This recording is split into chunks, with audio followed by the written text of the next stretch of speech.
বহুদলীয় শাসন ব্যবস্থা প্রবর্তন করে এই যে ক্ষমতা হস্তান্তর করা, এটা পৃথিবীর ইতিহাসে বিরল।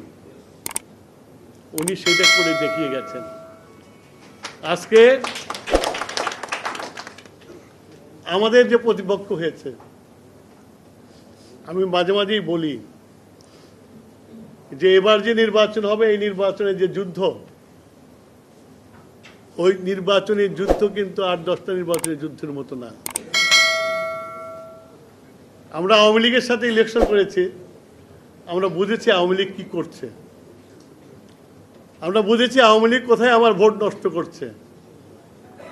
কিন্তু এবার কিন্তু আমরা ছায়ার সাথে যুদ্ধ করছি, যে ছায়া আমাদের কর্তৃক প্রতিপালিত হয়ে, আমাদের ছায়া বড় হয়ে এখন আমাদেরকে রক্তচক্ষু দেখাচ্ছে, যাদের এটা করার কথা না।